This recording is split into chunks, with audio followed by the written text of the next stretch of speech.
Sermons of a Buddhist Abbot, Soyen Shaku, translated by D.T. Suzuki. What is Buddhism? It seems to be very appropriate and even necessary at the outset to draw a well-defined line of demarcation between what is understood as Hinayana Buddhism and what is known as Mahayana Buddhism. Most people imagine there is only one school of Buddhism, and that one school is no other than the Buddhism they have learned from the Buddhist books, written or compiled or translated by Western Orientalists who are in many respects prejudiced against the doctrine which they propose to study most impartially. Owing to these unhappy circumstances, the outsiders are either generally ignorant or altogether misinformed of the true character of Buddhism, for what is understood by the Western people as Buddhism is no more than one of its main divisions which only partially expresses the spirit of its founder. Now, as I've said before, I think Buddha Yoga, going back a few thousand years, going about 5,000 years or something like that, 3,000, what was the year BC and where was it? I don't remember. But there's proof of Buddha Yoga going way back. But Buddhism is kind of, the movement was dying out, just like Christianity. There stopped being Christs around. And when Apollonius died, Paul's teachings, which were contemporary and kind of derivative, kind of popularized about 20 years after Apollonius, but there, anyways, before going to examples of why religions are not the religions of their so-called founders, but I said here divisions, the 18, but it may be more proper to say stages of development, for Buddhism, like so many other religions, has gone through several stages of development before it has attained the present state of perfection among the Oriental nations. And it will be evident to you that if we catch only a glimpse of an object and try to judge the whole from this transient impression, we place ourselves in a most awkward position, and it shall be at a loss how to extricate ourselves from it. Therefore, let me try in the beginning to state a comprehensive view of the subject we here propose to expound. Properly speaking, Hinayana Buddhism is a phase of Mahayana Buddhism. The former is preparatory for the latter. It is not final, but merely a stepping stone which leads the walker to the hall of perfect truth. Hinayanism is therefore more or less pessimistic, ascetic, ethical, to be distinguished from religious, and monastical. See, that's why Buddhism and Confucianism and tribal naturalism, or whatever you want to call it, tends to mix with Buddhism. It fails to give a complete satisfaction to man's religious yearnings. It does not fully interpret the spirit of Buddha. The Buddhism now prevailing in Ceylon, Burma, and Siam may be considered to be betraying in a certain way a Hinayana tendency. The Buddhism of present Japan, on the other hand, is Mahayanistic. We actually have reason to think that Christianity partially appeared because of Mahayana Buddhism, but it is more comprehensive, more religious, more humanistic, and more satisfying to the innermost needs of religious consciousness. It cannot be said to be absolutely free from superstition, error, prejudice, etc., for it is a constantly growing, ever-living faith which knows no ossification or fossilization. Some pious people are apt to consider the religious belief to be absolutely fixed and unchanging since the dawn of human consciousness, but they have forgotten, in my opinion, the fact that the human mind is still keeping on unfolding itself, that it has not yet exhausted all its possibilities, that it is constantly coming to a clearer consciousness as to its own nature, origin, and destiny. But what I firmly believe is that in Buddhism of Japan today are epitomized all the essential results reached through the unfolding of the religious consciousness during the past 20 or 30 years of Oriental culture. In a word, what has been known in the West as the teaching of Buddha does not represent it in its true, unadulterated color, for it is Hinayanistic in tendency. That is, it is exclusive and not comprehensive, narrow and limiting and not all-observing and assimilating. What I propose to expound in this lecture tonight is the Mahayana Buddhism, so-called by Buddhist scholars of the East. Now, okay, it waited a few hundred years for that, so we can say that perhaps it, just like many other things, you're going to find some things that sound like condemnations, and then you see in the so-called path founded by the person. So they tend to put sages and prophets and all sorts of figures back into the mold where they, that they were trying to step out of and trying to get people out of. But the reason why they're remembered is because some improvements did come through their influence. Let me point out in this connection what is most characteristic of Buddhism as distinguished from any other religion. I refer to a predominant tendency of Buddhism towards intellectuality, and it seems to me that the reason why Buddhism is always ready to stand before the tribunal of science and let her pass a judgment upon the merits or demerits is due to the intellectual tenor. It goes without saying that intellect does not constitute the most essential element of religion, but we must not forget that a religious system too much given up to sentimentalism, understanding it in its purely psychological sense, is generally prone to accede unwarranted mysticism, ignoring altogether its legitimate claim of the intellect. Buddhism is unfortunately saved from the grievous blunder and always endeavors not to give a free rein to the wantonness of imagination and the irrationality of affection. Love without enlightenment excludes, discriminates, and contradicts itself. Love is not love unless it is purified in the mill of spiritual insight and intellectual discrimination. What are, then, the fundamental teachings of Buddhism? I deem it best to consider it from two standpoints, ethical and philosophical, or practical and speculative, are affective and intellectual. The philosophical or speculative is preparation for the ethical or practical, for religion is not a system of metaphysics which plays with verbalism and delights in sophistry, but its aim is preeminently practical and spiritual. It must bear fruit in this our everyday life. To begin with the metaphysical side of Buddhism, we Buddhists believe that as far as phenomenality goes, things that exist are all separate and discrete. They are subject to the law of individuation, and therefore to that of limitation also. All particular things exist in time and space and move according to the law of cause and effect, not only physically, but morally. Buddhism does not, though sometimes understood by Western people to do so, advocate the doctrine of emptiness or annihilation. It most assuredly recognizes the multitudinous and reality of phenomena. This world as it is real, not void. This life, as we live it, is true and not a dream. We Buddhists believe that all these particular things surrounding us come from one ultimate source, which is all-powerful, all-knowing, and all-loving. So Al-Qadir,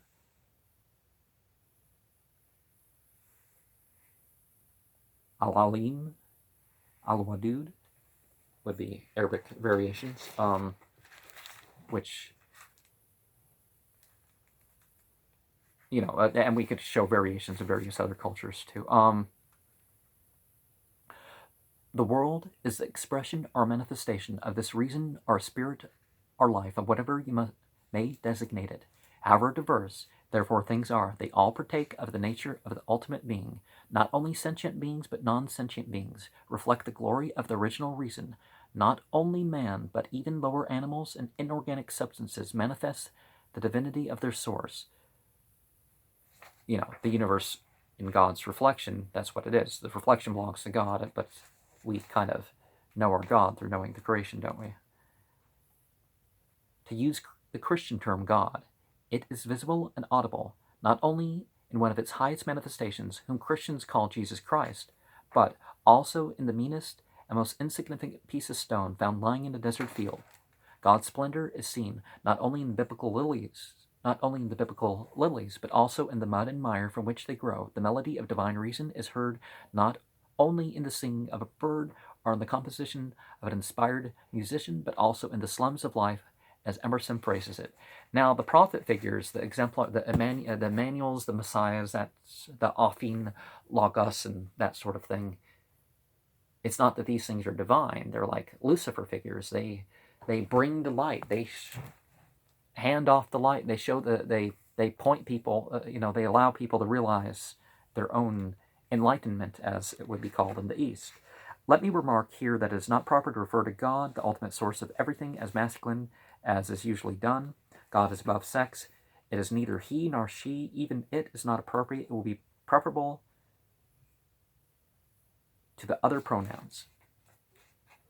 Yeah, that's it. That's it at the base of what the real Buddhas would have thought anyways. But I'm reminded of Joseph Campbell.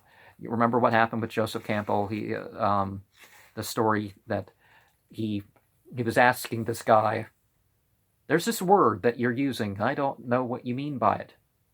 Okay, what's the word?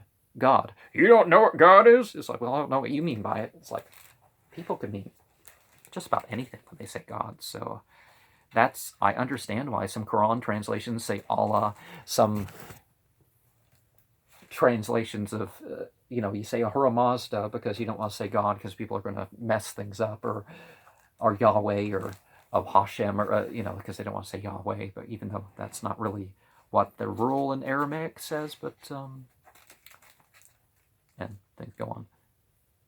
The recognition of the oneness of things naturally leads to our third belief, that one is the many and the many is one. God does not dwell in the heavens, as in, just something separate, obviously. It does not direct its affairs in a closed office situated somewhere outside this world.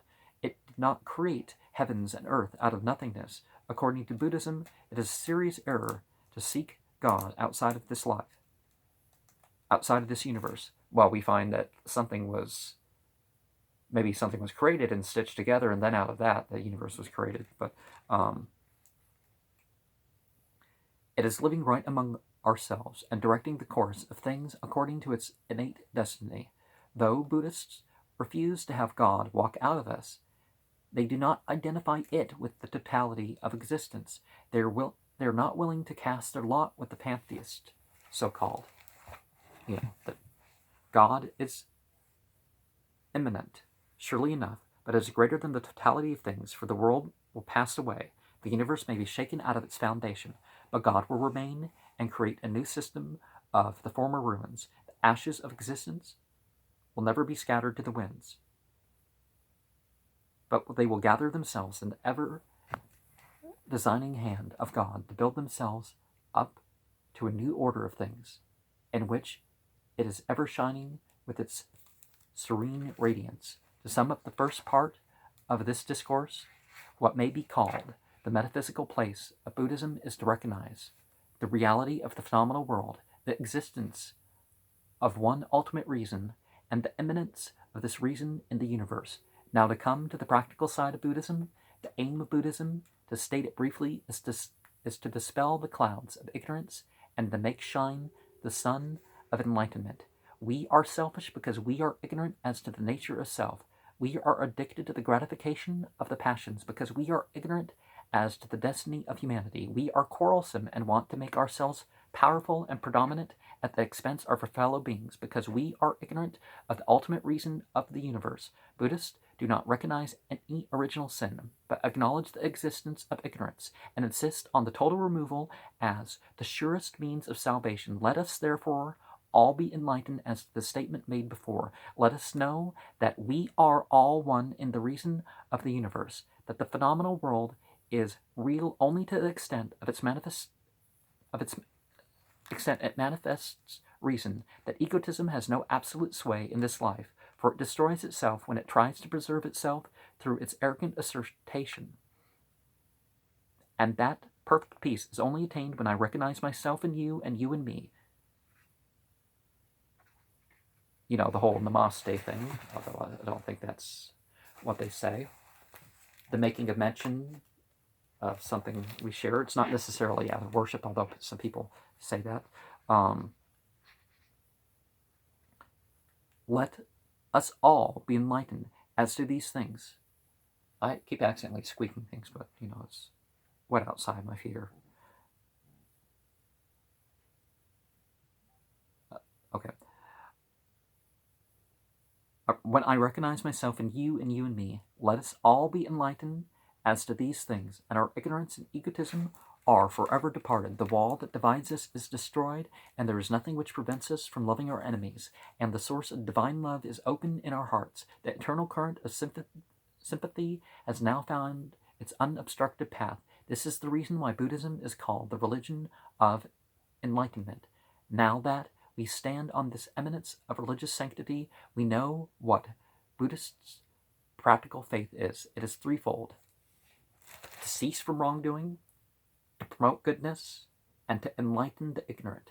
Buddhist ethics is the simplest thing to practice in the world. It has nothing mysterious, nothing superstitious, nothing idolatrous, nothing supernatural. Stop doing anything wrong, which is against the reason of things. Do whatever is good, which advances the course of reason in this life. And finally help those who are still behind and weary of life to realize enlightenment. And here is Buddhism in a nutshell. It has nothing to do with prayer and worship and singing and whatnot.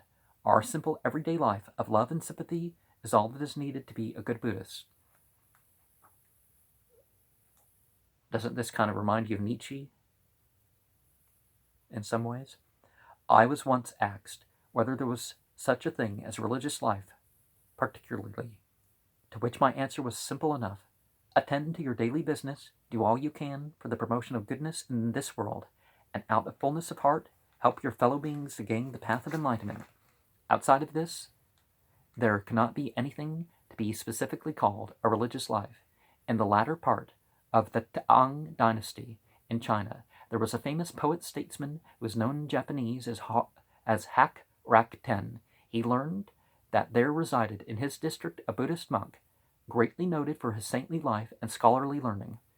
The governor went to see him, intending to discuss some deeply religious topics. As soon as he was ushered into the presence of the monk, he inquired what was thought by the saint to be the most fundamental teaching of Buddhism.